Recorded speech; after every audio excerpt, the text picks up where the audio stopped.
Okay, so let us get started. Okay. Um, Good. So I uploaded this presentation 2 days ago or 3 days ago, and yesterday, after the second day, I've decided to focus on a little bit on the monitoring end, but also would like to introduce you two ideas that you may benefit from in terms of just it will be like food for thoughts. Two new hypotheses that we have preliminary information for, but these two issues have significant clinical relevance. And I'm wondering what your reaction to these provocative proposals will be, okay? Bless you. So, we are going to, you know this?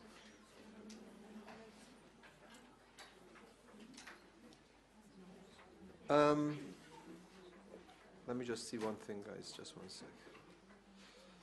One sec.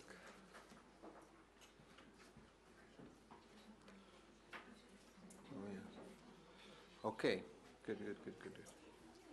So I'm going to start with the two new ideas first, okay? And then we'll talk about a little bit the monitoring systems that are available and that might be of use to you. Parts and bits and pieces of these monitoring system or monitoring opportunities have already been discussed, and so I will just put it together. But what I would like to talk to you about is first these two proposals, and by introducing this issue, it's something that you guys talked about, and this is one of the major concerns in neonatology now. For neonatologists that treat babies who are extremely immature, okay?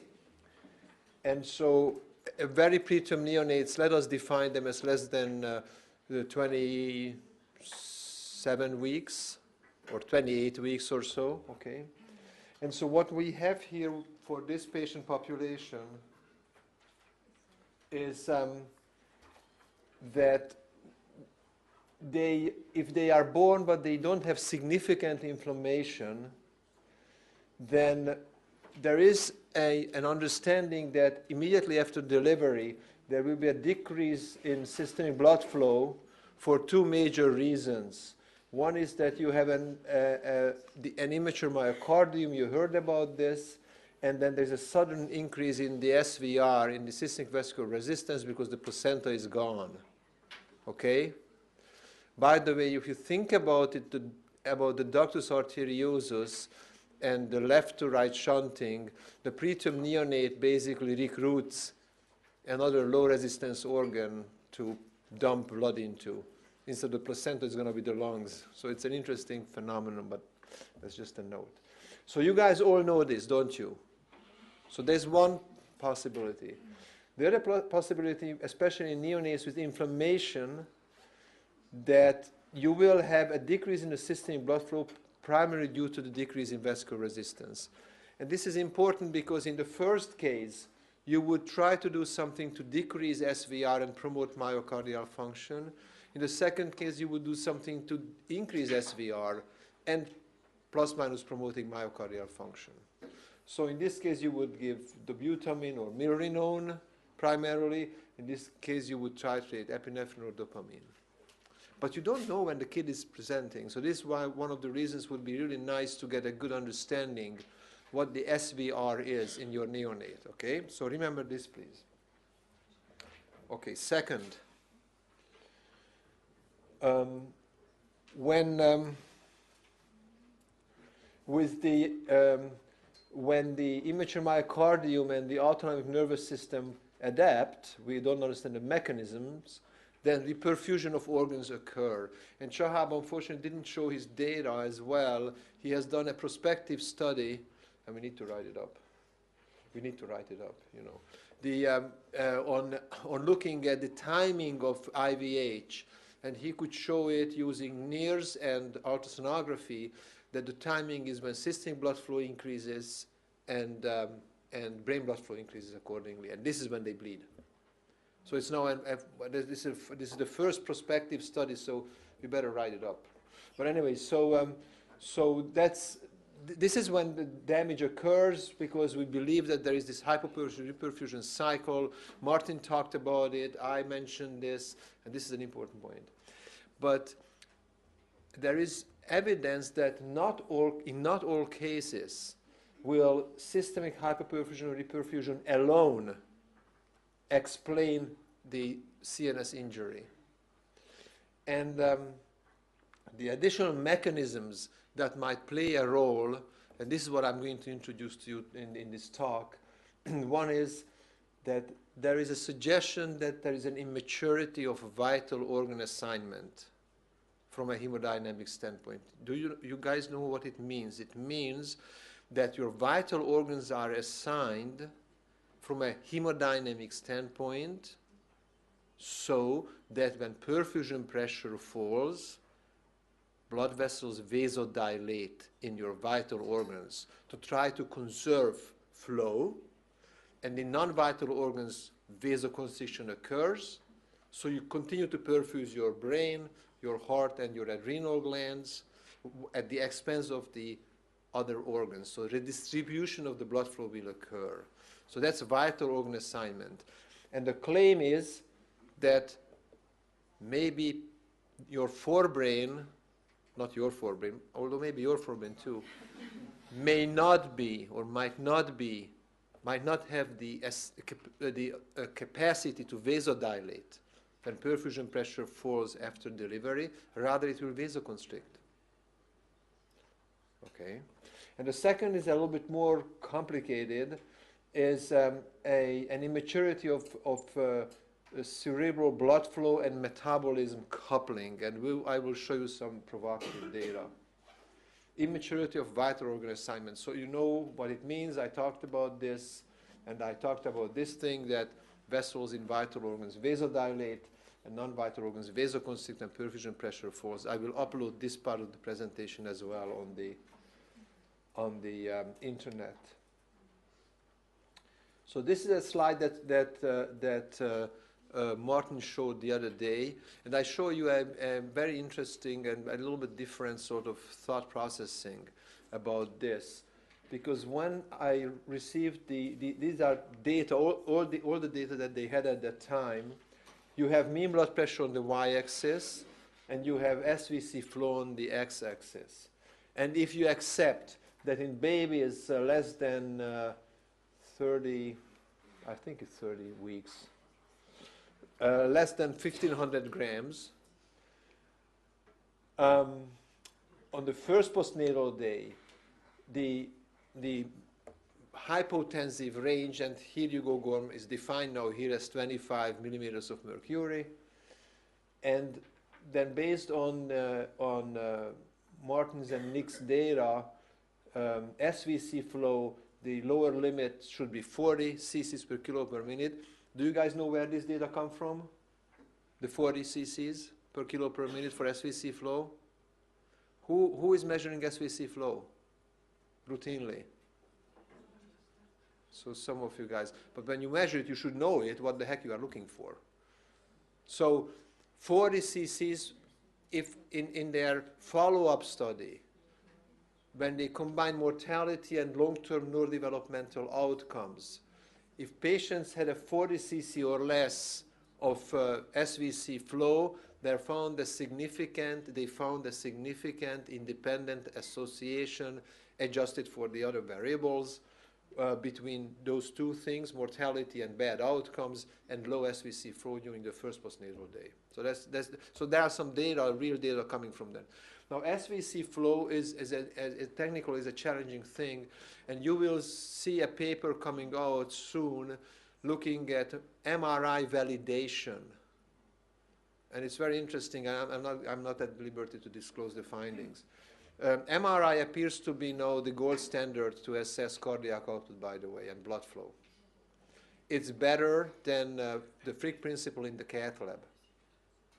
It's tighter. Anyway, so if you look at this and you accept that babies here have low flow and here have low blood pressure, and you remember that in compensated phase, you have still normal pressure of shock, and in uncompensated phase, you have low pressure and low flow.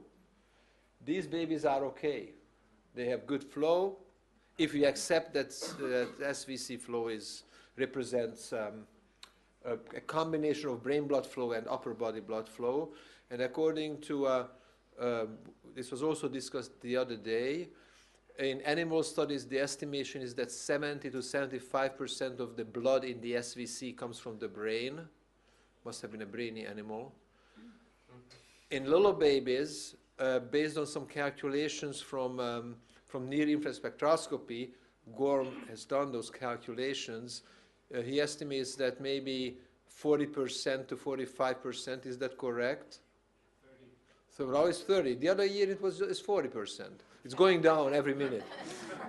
Anyway, so it's less than. Coming from the perfusion is measured by C9 clearance, also by optical clearance, and then the size of the brain, Mm-hmm. and then the absolute measures of Doppler coming from the vena cava.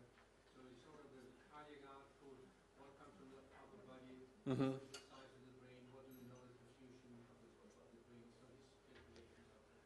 Okay, so it's less than half for sure, and but there's a component coming from the brain as well. Okay, so if you look at this, these babies are doing fairly okay, or absolutely okay from this standpoint.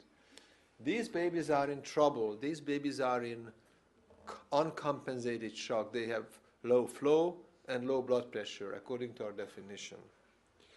Now, what about these babies? If there is a contribution to, bless you, to cerebral blood flow, indeed to the SVC, and there is, what's happening to these babies? If these data came from the kidney, then you would say that these babies are in compensated shock. Their kidney vasoconstricted, and then the rest, the blood pressure is still okay. All right? You guys got it? Okay, good. So then, the speculation, I started to think about is it possible that maybe the brain is not a vital organ yet? Okay. Now I started speculating in 2000, and others actually had thought of it 20 years before. We just never connected the data, and this is a set of data that I received from Gorm. This was published in this book, but there is also a paper out there. Yeah. Yeah. So these people used alpha receptor blockade during hypoxia in dog puppies, and what they did, they looked at relative cerebral vascular resistance change when they introduced the hypoxia, and they looked at the hindbrain and looked at the forebrain. Yellow is forebrain resistance, and lilac is hindbrain. You can see that they are the same when there is normoxia. What would you think if the brain is a vital organ? Will resistance drop or increase when you introduce hypoxia, less oxygen delivery? Drop. Very good. And indeed, this is what happened in the hindbrain. But this is what happened in the forebrain.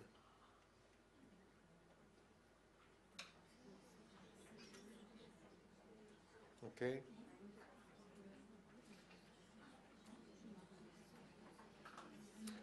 Interestingly, when they gave phenoxybenzamine, that is a non-specific, non-selective, should I say, alpha receptor antagonist, they brought down the vascular resistance in the forebrain, not completely though. But look at this. Hypoxia in the hindbrain elicits a maximum vasodilation already. It's a powerful response. And there is a capacity of the hindbrain vessels to vasodilate maximally in hypoxia. All right, and there are some other studies also, a couple of more animal studies. I'm not going to show you those studies to you. I'm going to show you some indirect suggestive evidence in neonates. This is a study from Petra Lammers and Frank van Bell This is going to be published unless it has been published already. If you look at here, this is near-infrared spectroscopy and the regional brain tissue oxygen saturation. This is what you measure, okay? That's what this is the number that yesterday Gorm showed you, that according to the data set, if the number is less than 55, then that may be associated with long-term neurodevelopmental problems in preterm neonates. So this is 6 hours of age. You have time here after delivery, and this is the number for the brain regional tissue oxygen saturation. The white columns are babies that are at around 28 to 29 weeks. The blue are 30 to 31, and these gold columns represent the babies that are less than 28 weeks. And despite having similar arterial oxygen saturation, these little babies with the probe on their forehead, initially after delivery, had significantly decreased oxygen saturation in the brain compared to the other groups. And then they caught up. See, by 12 to 20, I mean, you can see the tendency, but by 12 to 18 hours, they completely matched the other guys. Now, this might suggest that as long as these babies' metabolic rate is similar to these babies, and their arterial oxygen saturation was similar to these babies, then they must have had a vasoconstricted forebrain. Otherwise, you can't explain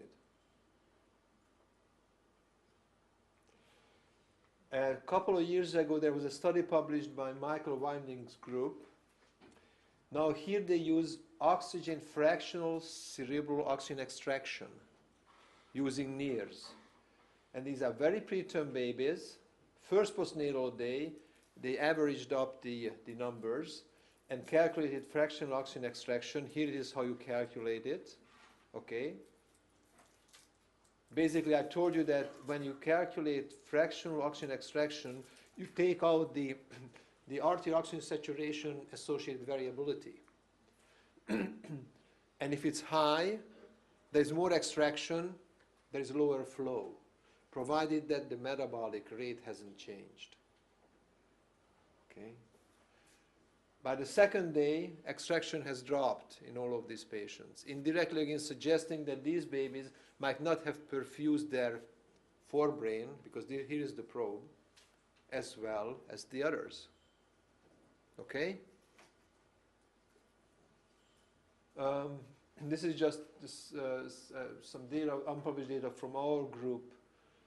The dark, here you have SpO2 on the y-axis, and the other parameters on the other side of the y-axis, and this is time after delivery. You have arterial oxygen saturation in red. You have the dark blue is regional cerebral oxygen saturation by INVOS. The green is renal oxygen saturation. And for the first 12 to 14 hours, the two curves run together, and you actually can see that there is a trend that the brain saturation increases. And around here, they start separating. So the kidney becomes more of an active organ by vasoconstricting when the baby has decreases in saturation. So again, this trend that we have, other studies were suggesting that this were the case. And then, oh, this doesn't show. Shit. Well. This is one of the most important data. Actually, I might have something for you. I'm sorry, guys. 1 second. This doesn't show. I don't know what's the problem there, but I think I have something for you.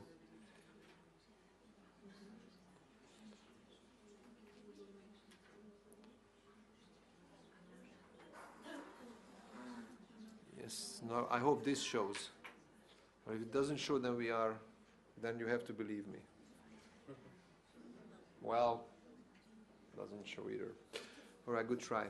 Okay, so I will describe it to you, and you need to believe me. That's the best way to do science.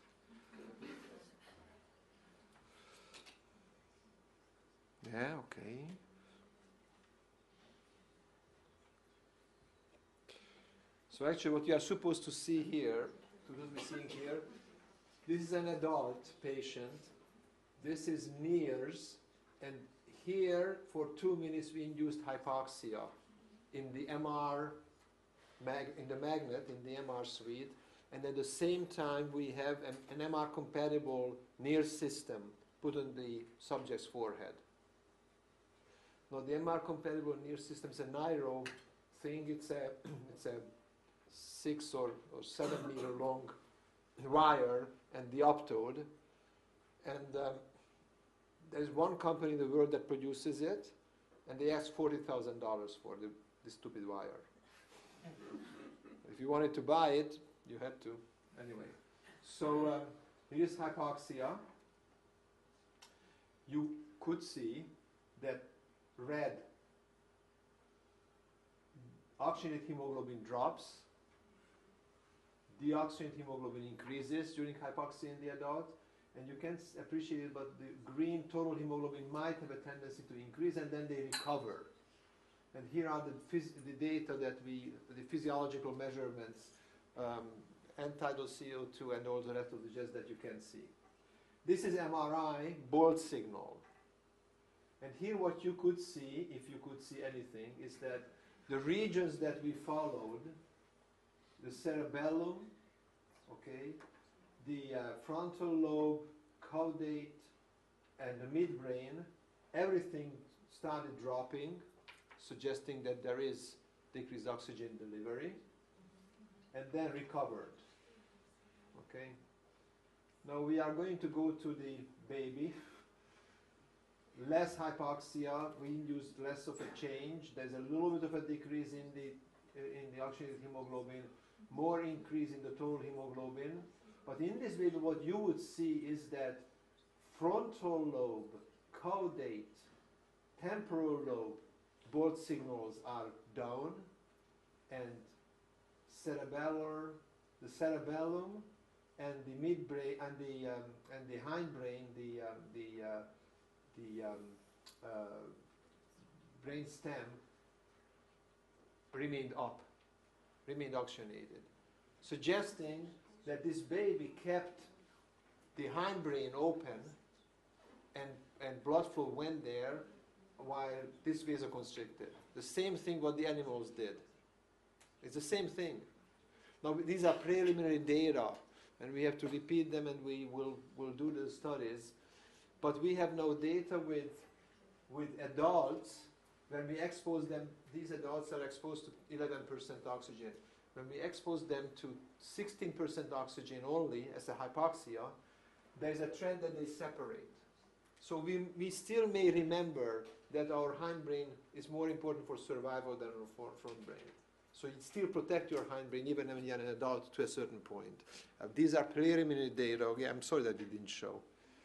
And so this is just the description that forebrain, then hindbrain in blue. Okay, and this is where we found in the cerebellum and in the pons and the brainstem where we found these protective effects.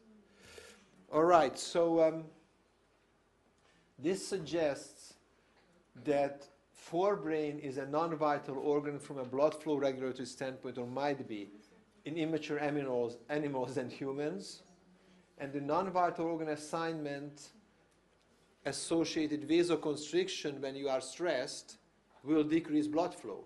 So at 26 weeks you are born, you are unprepared, your hormone levels are nowhere where they should be, your duct is this big, okay, your lungs are extremely immature, everything is extremely immature, and you are out there and you are stressed. Even if you don't develop evidence of hypotension or evidence of significantly decreased systemic blood flow, you might vasoconstrict your forebrain. And so many babies that looked pretty good when they were delivered, and you couldn't see any bad things that happened, and then the second, third day they develop an IVH, this might be the reason. Now this is a hypothesis, we need to prove it, and one of our PhD students is working on his thesis. Any questions regarding this? And the question is, what the heck should we do if this is true?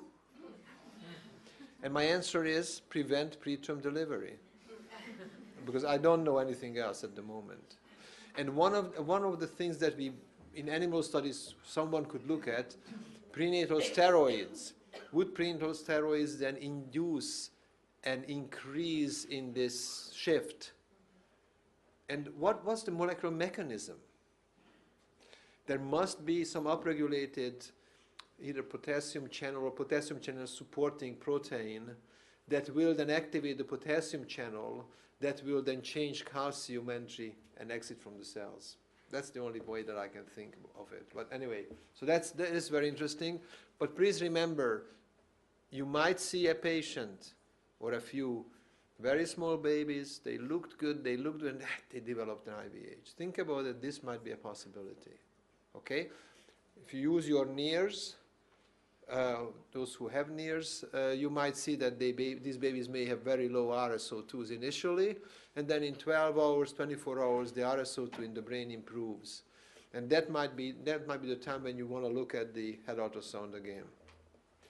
Okay, so there is another concept that I'm going to... nothing shows. Yeah, this shows a little bit. Okay, this shows a little bit. All right, so this is a concept of oxygen demand delivery coupling in the mature and the immature brain. In our brain, although some of us are not mature completely, in our brain, what happens is if this is cerebral blood flow per 100 gram tissue, and this is brain metabolic rate for oxygen, then the two things are coupled.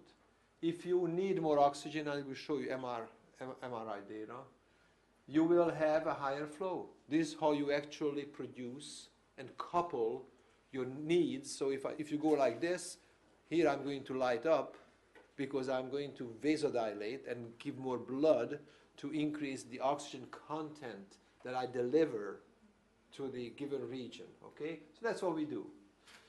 And this means that in this case, the fractional oxygen extraction and blood flow are unrelated, because you deliver enough flow matching metabolic rate, you don't need to change your extraction. If you cannot do this, then you will change your extraction to compensate. As long as you can match flow with your demand, you are not going to see a change in extraction. Remember this little kid, the kids that I showed you with the higher extraction? They could not match their need with increased flow. This is why I claimed that they were probably relatively vasoconstricted. By the second day, they had a decrease in extraction. They probably started doing this, okay? So this is an observational study that came from Melbourne. Flora Wong did it. And they were looking, and there are some issues with the study as well, but the findings are very provocative. So what they did is the following. They had two groups of babies whom they compared, and they looked at their brain blood flow by NIRS, and they actually measured by suddenly changing the oxygen saturation, they could calculate actual brain blood flow in these babies. And what they had a control group, 27 weeks gestation, 900 grams, first postnatal day, around 10 hours, PaCO2 pretty decent, 37 to 49, and their oxygen saturation was around 90%. I can't believe how tight they could keep the oxygen saturation, but that was it. Their mean blood pressure was 34. They had another group of patients that they treated with dopamine because according to their criteria, the babies were hypotensive, and so they got some dopamine and they increased their blood pressure. These were 26 weekers, so a little bit younger, as expected, a little bit smaller, a little bit later during the first postnatal day into the second postnatal day. Same PaCO2, same oxygen saturation, same blood pressure, 33, okay? And look at what they have found. In the normotensive patients, cerebral blood flow and metabolic rate for oxygen wasn't coupled. Accordingly, oxygen extraction increased as blood flow decreased. kids treated with dopamine who were apparently sicker, they showed this mature pattern of coupling. Okay? Why don't you see the points there? No, there are some points there. So there are the points. You may be able to see some of those data points, data elements. Okay. So they asked, so what is happening here? How come that these babies on dopamine who are more immature and apparently sicker behave the way how an adult or a mature brain should behave from a metabolism flow coupling standpoint? And then they did some lamb experiments, and so they looked at can dopamine play a role in autoregulation of brain blood flow? And yes, there are studies out there in pretty decent journals like Nature that show that this is indeed the case. So dopamine plays a role. But then for dopamine to be able to do this in the brain, if dopamine does anything in the brain, it has to get through the blood-brain barrier. And in us it doesn't. If you get dopamine from a friend, IV, you remember you treat someone 2 mics per and 20 mics, you do the adult curve, as the Italians did when they established the normal range of dose of dopamine for adults. If you do that, your brain won't see extra dopamine. But then they realized that there was a paper published, and we published that paper in 1984, that dopamine gets through the blood-brain barrier in preterm neonates. These kids were not very, very preterm, but they were around 30-some weeks, if I correctly remember. It was Journal of Pediatrics. And if you look at the CSF dopamine before and after the start of dopamine, there is a doubling of the dopamine. Also norepinephrine increased, suggesting that more dopamine was converted by the dopamine beta hydroxylase enzyme to norepinephrine. And the controls over time, they didn't get dopamine, but they were tapped twice. They did not have a change. Okay? So then also she then did some lamb studies, and then she found that in the immature lamb, actually the more dopamine crosses into the brain of the animal. And so then she did these are the numbers. Then she did the following study. Selective hypothermia, brain hypothermia in general, deep hypothermia uncouples flow from metabolism. So when the cardiac babies go through this, they uncouple completely. So they developed a model that was pretty expensive and pretty tough to do. Unfortunately, I'm not sure they're going to be able to finish it. When they selectively cooled the brain of the lamb by putting some ice cold water through the nose, up to the nose or whatever, and then so cooled the lamb, but kept the core temperature of the lamb stable. This is the pressure of the lamb. This is when they took the measurements, and this is the brain temperature of the lamb. And when the brain temperature reached, they went down to 18 or something. Then they did these measurements, and the measurements were the following. They looked at, again, oxygen extraction and cerebral blood flow. When you remember, when you uncouple metabolic rate from flow, your extraction has to increase. It's only 3 animals, but it increased. So this is the immature pattern, the uncoupled flow from metabolism. And then they infused, only in 2 animals they did it, infused dopamine to 2 animals that had brain hypothermia, and they recoupled flow with metabolism. This is a 20-some-hour experiment, so poor lambs didn't survive it. Here is their brain. You don't really squat. Anyway, so this is sham-operated lambs. This is cold occlusion. This is cold occlusion plus dopamine. They were looking at the number of cells that show evidence of apoptosis. These darker things, you can see that these are the cells that, there's much more than that. But anyway, so there is a band here that shows significant apoptosis. None here, significantly decreased here. So 38 cells per field were apoptotic in the umbilical cord occlusion lambs, 24 in the sham, and 26 in the dopamine lambs that went through the decoupling, I mean the pooling. So these are very interesting data, and she got a grant, and now she's doing this a study. I was her PhD advisor or whatever, so I know a little bit about these things. Having said that, oh no, the reviewer. I was the reviewer of the PhD thesis. Yeah. So having said that, in summary, what I just told you, that your very preterm neonates might develop bleeding and white matter injury and/or because of their immature myocardium, the abnormal vascular resistance, and the adaptation associated with perfusion injury. So this is systemic blood flow, but also by local blood flow changes in the brain, because they might vasoconstrict their forebrain, since it is not a vital organ, according to the assignment. Then they also might have this immaturity of blood flow coupling. So the only way they can increase provide their cells with oxygen is they extracting more, rather than vasodilating in the forebrain and getting more blood to the cells that they needed. And a speculation is that needs to be obviously proven that dopamine, via its mechanisms on promoting local blood flow in the brain, could have a protective effect on blood flow metabolism coupling. Oops, I went back, sorry. All right, guys, do you guys have any questions? Now, I didn't tell you to start giving dopamine to every preterm neonate. Don't do that.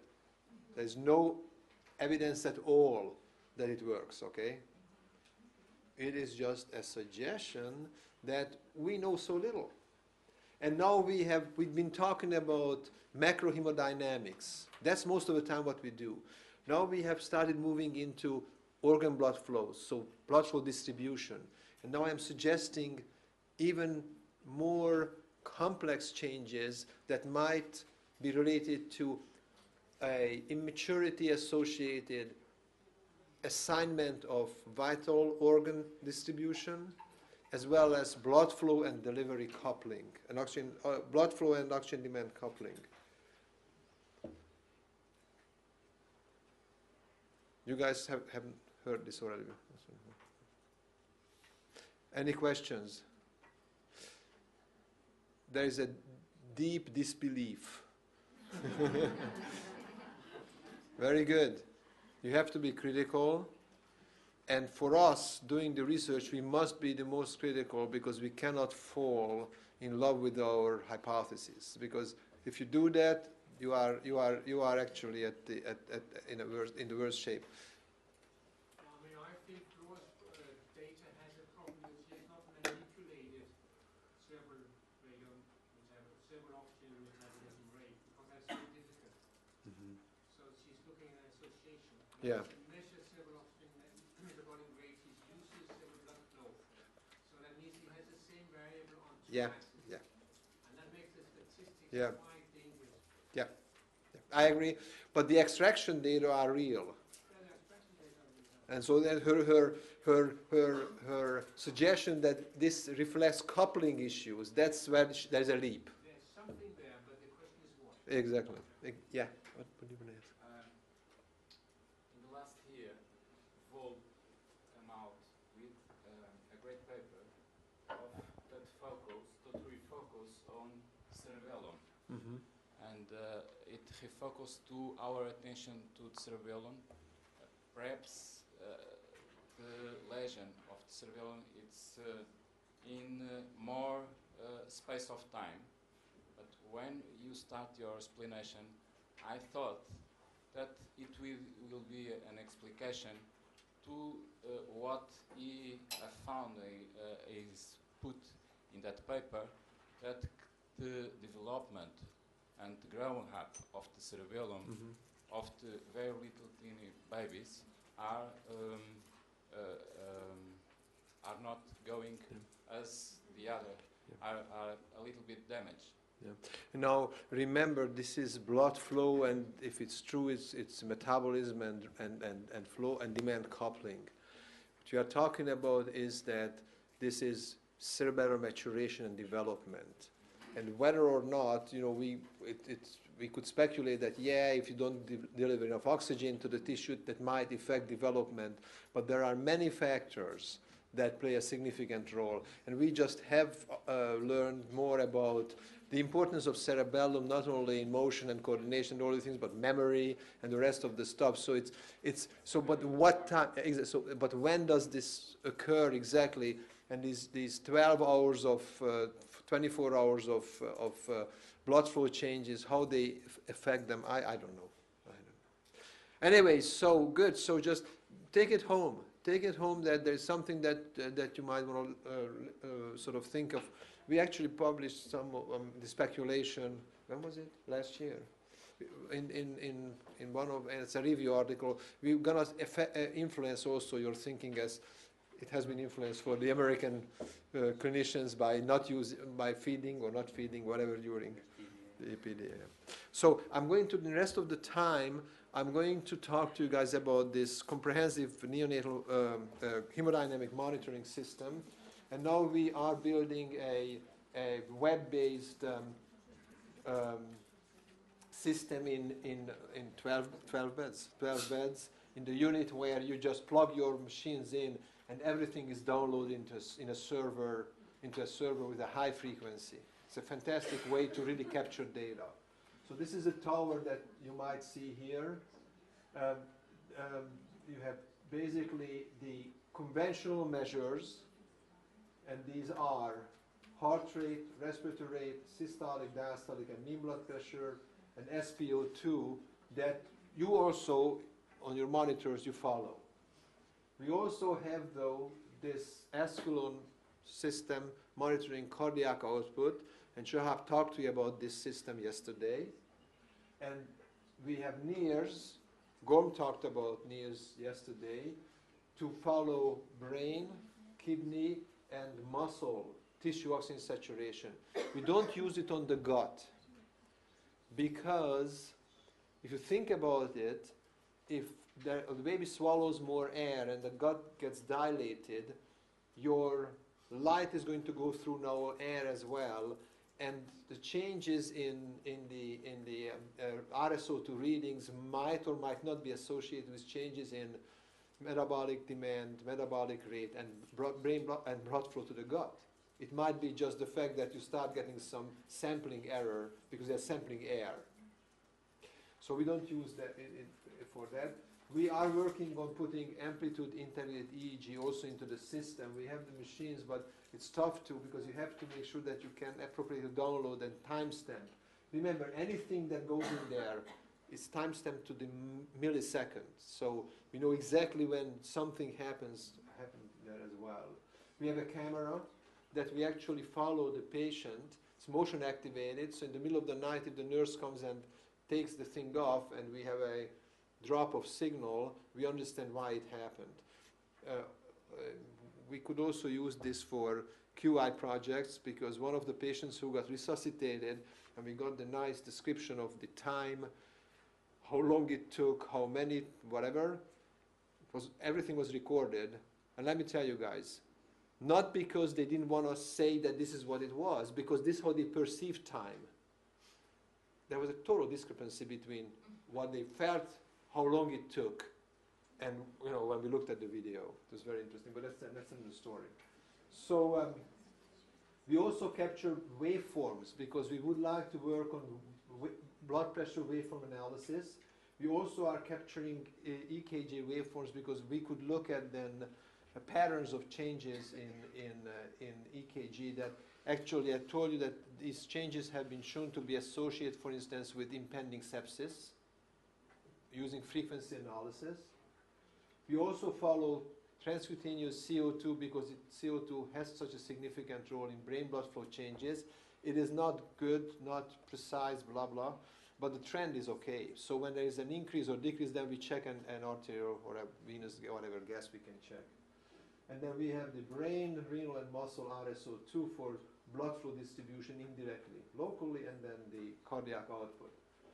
So this is what you see for the, it is a baby there, and this is what you're supposed to be seeing. You don't see anything. I will show you a couple of these things, and obviously, additionally, ultrasonography is being done as well. Actually, this is how the machine, what the machine looks like, in a nicer sort of presentation.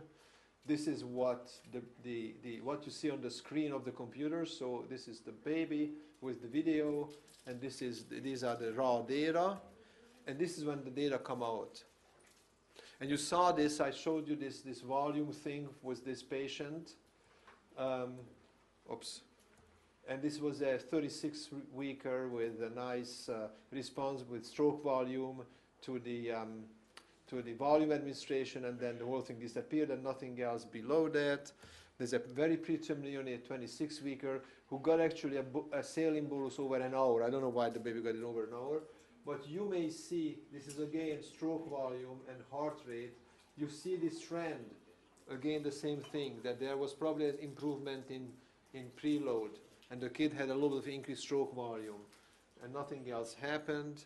It's fairly noisy. Now I would like to show you something which is very interesting. It doesn't show up. God damn it. So this is what we look at. We are looking at desaturation episodes. Looking at oxygen saturation, arterial oxygen saturation, brain desaturation associated with the oxygen desaturation, and kidney. Now looking at this, what do you see here? A 5 to 6 point drop in the arterial oxygen saturation is associated with the same percentage drop, a little bit maybe more in this case, in the brain. But look at the kidneys. The kidneys immediately drop like crazy because they sense that the brain needs help. There's a mailman running back and forth. And when we looked at this data, and this is preliminary data, we are continue collecting this data. This is 7 neonates, 26 weekers, 900 grams, a number of desaturation episodes. This is SpO2, so arterial oxygen saturation change. This is RSO2 change, tissue oxygen saturation. Green is the kidney, blue is the brain. And if on average, if there's a 20% change in SpO2 arterial oxygen saturation, there is this very similar change, non-significant change in the brain.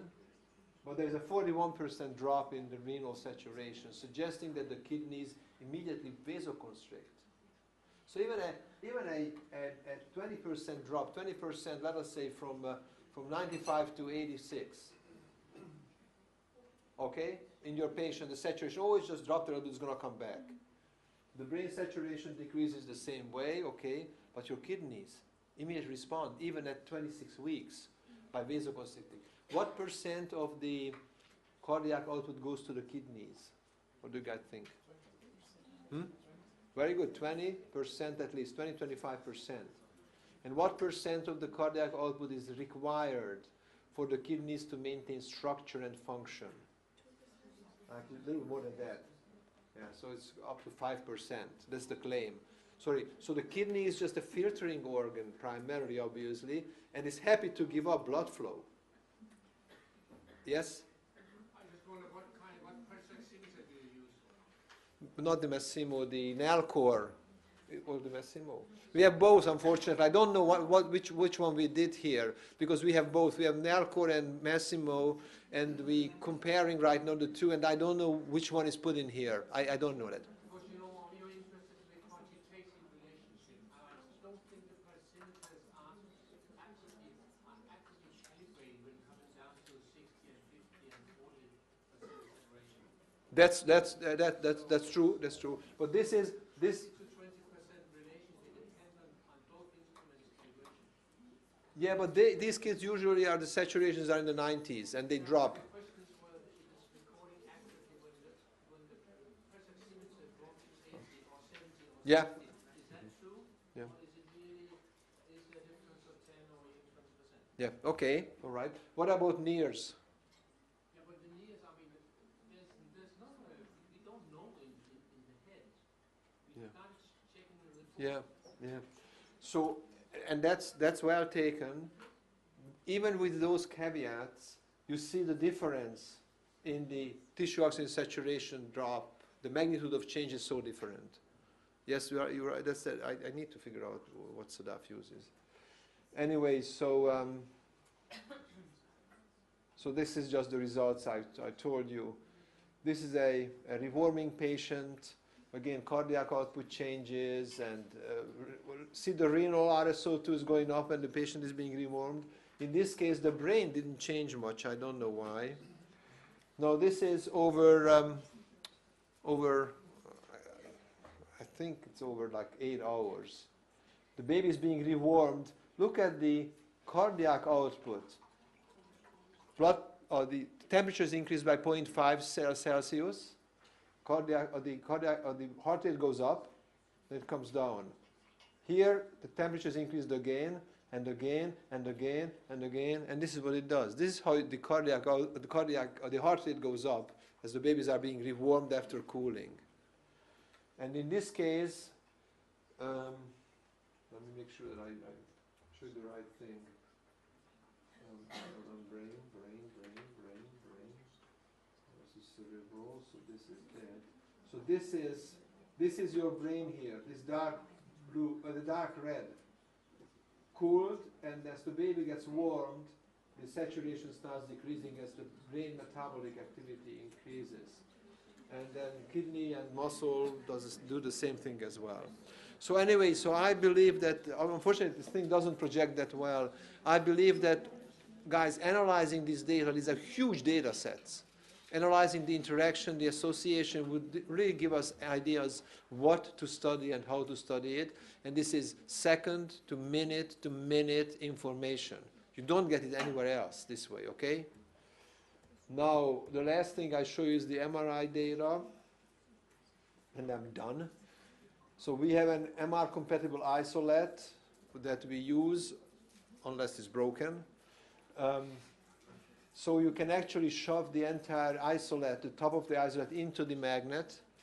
So the baby is in warm and humidified environment, can be ventilated and all these things. 500 grammer extubated, self-extubated, Shahab was there. Remember when the baby self-extubated, that little baby, 600 grammer, whatever, 500 grammer. Philip and you were there, that was like 4 years ago. I'm trying to forget that. Yeah, anyway, we bought an MR-compatible camera to put into this thing that you also can look at the baby, not only monitor the baby continuously in the MR, because when they start moving, they may extubate themselves. So that's the thing, and I'm just going to show this to you. This is functional MRI that we've done. I mean, we published this way back, 2006. Here you have an activation. The babies did have a bulb in their hand, and they were sort of asleep, and we inflated the bulb, so they started grasping. Okay, so they moved. And this is what they do, a nice response. This is similar to what you would see in yourself. But look at another baby. Instead of a positive bulb signal, this other baby had negative bulb signal in 2 locations. So absolutely, these kids, the way how they respond is absolutely unstructured and disorganized. And that's why they don't walk out from the DR, because their brain is just completely immature. So it is very, very interesting that what you see, a different pattern of responses. Now this is what I showed you for the adult. This comes out a little bit better. This is here MR and NIRS at the same time, and they undergo this 2-minute period of hypoxia.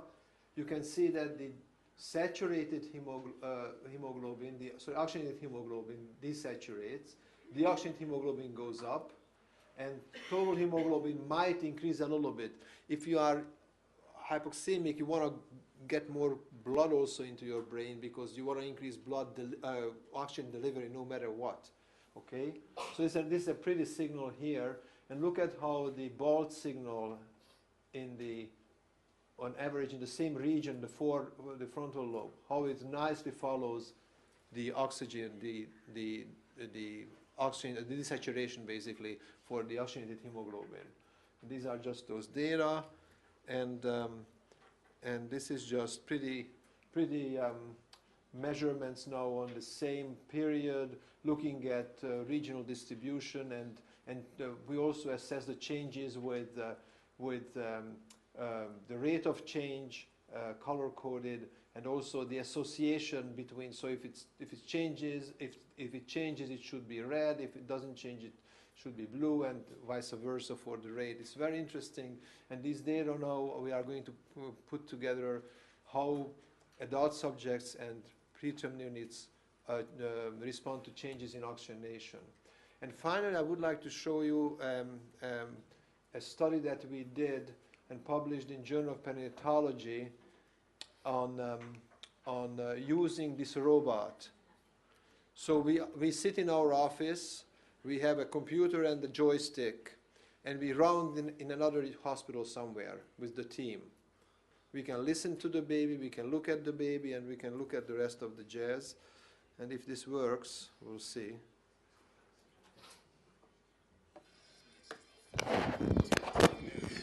New technology is bridging the gap between the world's tiniest babies and the world's most experienced doctors.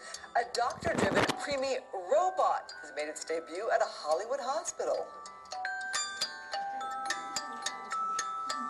Hi, Dr. Jackson. How So are you you drive doing? the kid and you drive the I robot. can see everything.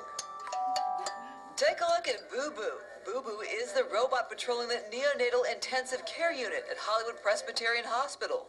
Beautiful baby. Boo Boo can see, Boo Boo can hear, and Boo Boo's brain is one of the top neonatologists in the country. That's an Dr. overstatement. Istvan Seri of Children's Hospital, Los Angeles. I'm just doing my robotic rounds today. Hi, Mom. How are you doing?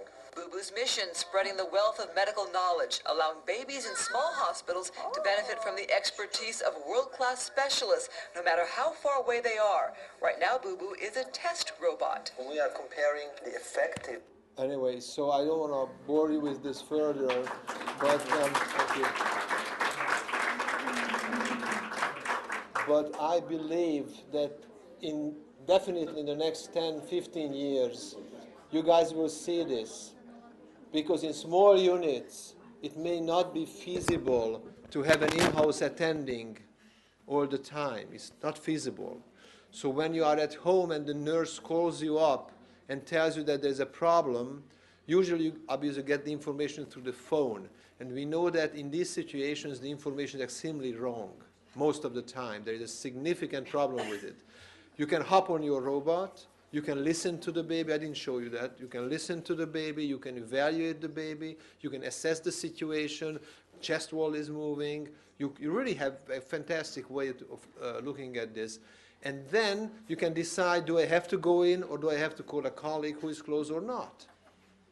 So you actually are going, and you can also say immediately, okay, you got to do this or you got to do that.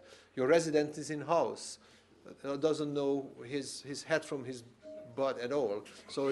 So what the heck should we do now? And then you can direct him immediately, and the baby may benefit from it. So this is the thing. We published this paper. This is the only paper that's been published on safety of the use of this robot and robotic technology. Anyway, with this, I'm going to stop, and I can take a couple of questions if you guys have a couple of questions. I know this was a little bit of a sort of hodgepodge of everything, monitoring and then the previous things. So if you guys have any questions, yes? You give us many important messages, but one message is that you have given us is that aptly we have kidneys and babies have kidneys. Please don't damage them. And what about after you reach a level of lesion? Mm-hmm. Does they still have after the kidney insufficient? Mm-hmm. Does they still have that regulatory capacity.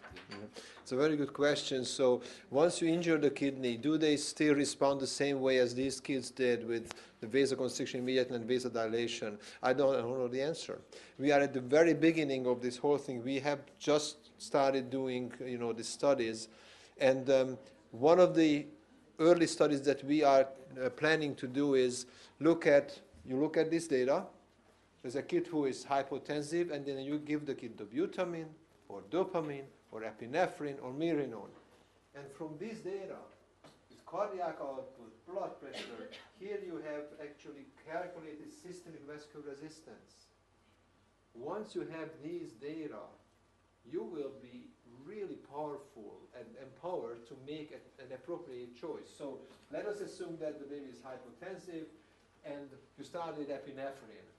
And the baby's blood pressure starts going up, but cardiac stroke volume starts coming down.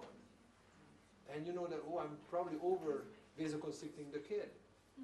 Then you switch. You say, okay, now this baby may benefit from dobutamine. Start dobutamine, let us assume cardiac volume goes up, blood pressure starts going up and stabilizes.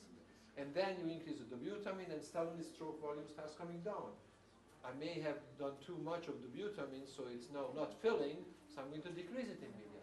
Guys, if this is going to, and this is not very expensive, but for this again, the cardiac output part, as Shahab explained yesterday, we need one more validation study to validate, to make sure that every time when cardiac output goes, stroke volume goes up, cardiac output goes up, the same thing happens on the ultrasound. So the directionality is the same.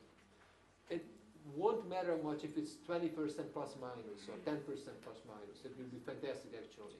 As long as the changes are the same direction, you're going to have a tool that you've never had before.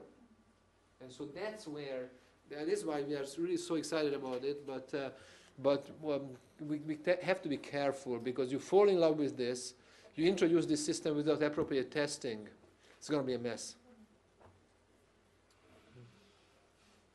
All right, thank you for the attention, guys. And then what we're going to do now is we are going to talk about, not we, it's going to be Shahab who's going to talk about hypothermia, therapeutic hypothermia, and in the neonate with HIE. We have a system in our program